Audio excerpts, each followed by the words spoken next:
చీకటి థియేటర్లో భయంకరమైన కాగితాలు, ఎరుపు రంగు హెచ్చరిక.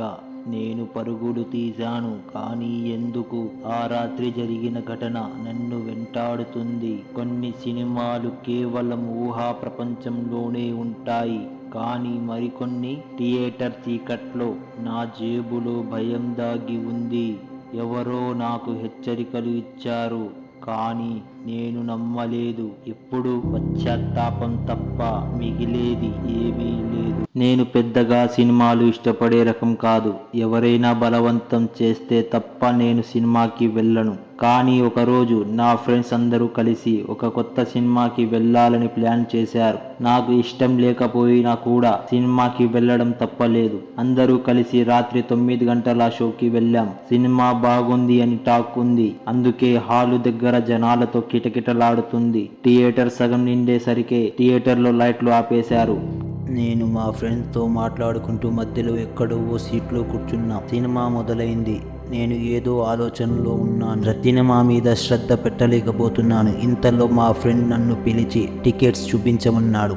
జేబులో పెట్టుకున్న టికెట్స్ కోసం వెతుకుతుంటే చీకటిలో ఏవో కాగితపు ముక్కలు తగిలాయి. ఆ కాగితాలు తీద్దామని చూస్తే అందులో ఏదో రాసి ఉంది. ఆ చీకట్లో అర్థం కాలేదు, కానీ వాటి మీద నా దృష్టి పడింది. ఒకంత కుతూహలం ఆవహించింది. కాసేపు సినిమా గురించి మరిచిపోయి ఆ కాగితాలపై దృష్టి పెట్టాను. జేబులో ఉన్న మొబైల్ తీసి ఫ్లాష్ లైట్ వెలిగిస్తూ అక్షరాలు చదవడానికి ప్రయత్నించాను. అయినా కూడా చీకట్లో అక్షరాలు అంత స్పష్టంగా కనబడలేదు. కాసేపు మొబైల్ టార్చ్ పట్టుకుంటూ దగ్గరగా పెట్టుకుని చదివాను. ఆ కాగితం మీద ఇలా రాసి ఉంది: ఇక్కడి నుండి త్వరగా వెళ్ళిపోండి, మీకు ప్రమాదం పొంచి ఉంది. మొదటిసారి చదువుతుంటే ఏదో సినిమా సీన్లో ఉన్నట్టు ఫీల్ అయ్యాను. ఎవడో సరదాకి నా జేబులో ఈ కాగితం పెట్టి ఉంటాడని అనిపించింది. మళ్ళీ చూశాను. తర్వాత మరో కాగితం తీశాను. అది అలాంటిదే.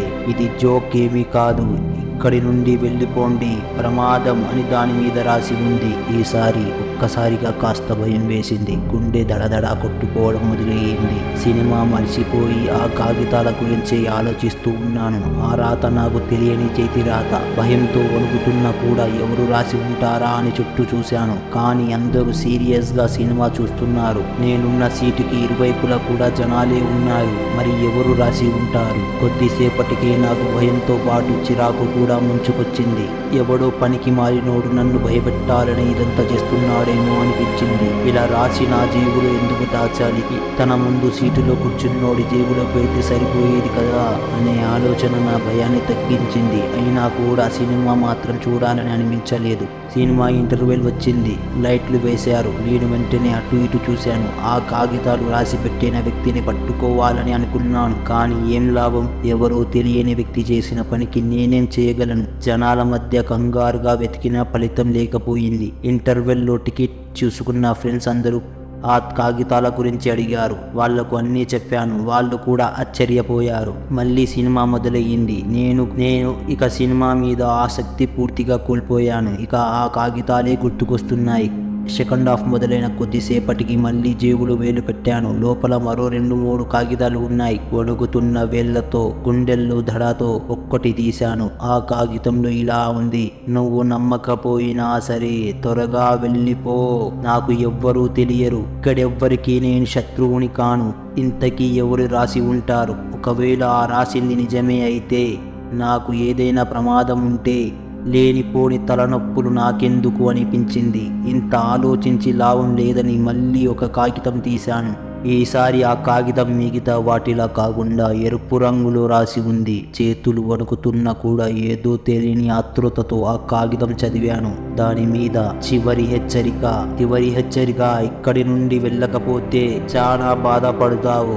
నా భయం పతాక స్థాయికి చేరింది.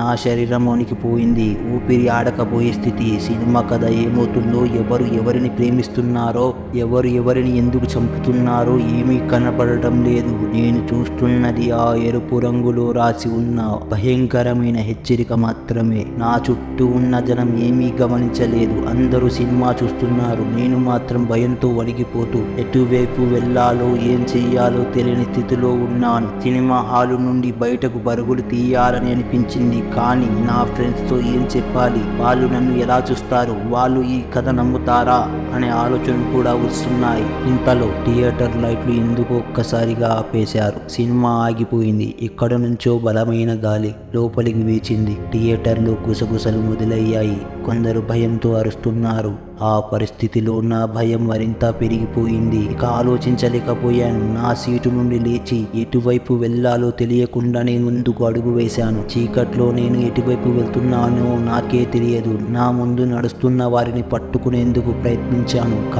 కానీ వారు ఎవరూ నాకు దొరకలేదు. ఇంతలో ఎవరో నా భుజం పట్టుకున్నారు. నేను ఒక్కసారిగా కేక వేశాను. ఎవరు అని భయంతో గట్టిగా అరిచాను. కానీ ఎవ్వరూ జవాబు ఇవ్వలేదు. చీకట్ని అనుకుంటూ మళ్ళీ ముందుకు నడిచాను. కొద్ది దూరం నడిచాక ఎదురుగా ఎవరో ఒక వ్యక్తి నిలబడి ఉన్నట్టు కనబడింది. నేను ఆ వ్యక్తి వద్దకు వెళ్ళడానికి జంకుతూనే ఉన్నాను. చీకట్లో ఆ వ్యక్తి ఎలా ఉన్నాడో కూడా కనబడడం లేదు. కానీ అక్కడికి వెళ్ళలేక ఏం చెయ్యాలో తెలియక నెమ్మదిగా ఆ వ్యక్తి వైపు అడుగులు వేశాను. ఇంతలో సడన్ గా ఒక భయంకరమైన అరుపు వినిపించింది. ఆ అరుపు థియేటర్ లోపలి నుండి వచ్చింది. అంతేకాకుండా లోపలి నుండి మంటలు కూడా కనబడ్డాయి. నేను వెంటనే అక్కడి నుండి పరుగులు తీశాను. నా వెనుక వచ్చి ఎవ్వరిని పట్టించుకోకుండా ఏదో తెలియని భయంతో ఆ థియేటర్కు దూరంగా ఊపిరి బిగపట్టుకొని పరుగులు తీశాను. చీకటిలో ఎటు వెళ్లాలో తెలియదు. కానీ ఆ మంటల నుండి భయంకరమైన ఆ అరుపుల నుండి తప్పించుకోవాలని ఒకటే ఆలోచన నా మనసులో ఉంది. రోడ్డు మీదకి వచ్చాక కూడా వెనక్కి తిరిగి చూసుకోలేదు.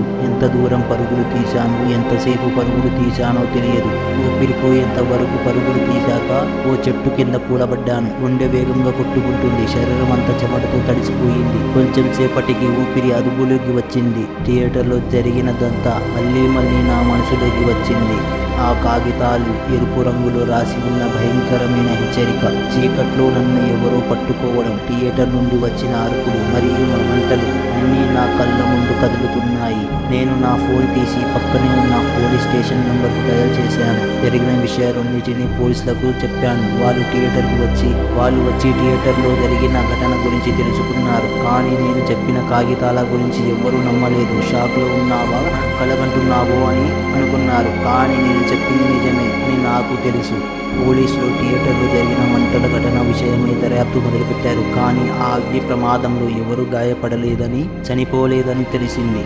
అయితే నేను ఎప్పుడు ఆ రాత్రి థియేటర్లో జరిగిన ఘటనను మర్చిపోలేను. ఎవరో నాకు ఇచ్చిన హెచ్చరిక, థియేటర్లో జరిగిన అరుపులు, మంటలు నన్ను ఎప్పుడూ వెంటాడుతూనే ఉంటాయి. ఎందుకు, ఎలా నా దగ్గరికి ఆ కాగితాలు వచ్చాయి, ఎవరు రాశారు? ఈ ప్రశ్నలకు ఇప్పటికీ జవాబు దొరకలేదు. కానీ ఎప్పుడు ఏదైనా అపాయం ముంచుకు వస్తుందని తెలిసినప్పుడు దాని నుండి తప్పించుకోవడానికి ప్రయత్నించడం మంచిదని నేను నేర్చుకున్నాను. మీరు కూడా జాగ్రత్తగా ఉండండి. ఎవరిని అనుమానించాలని నేను చెప్పడం లేదు. కానీ కొన్నిసార్లు జాగ్రత్తే మనల్ని ప్రమాదాల నుండి కాపాడుతుంది.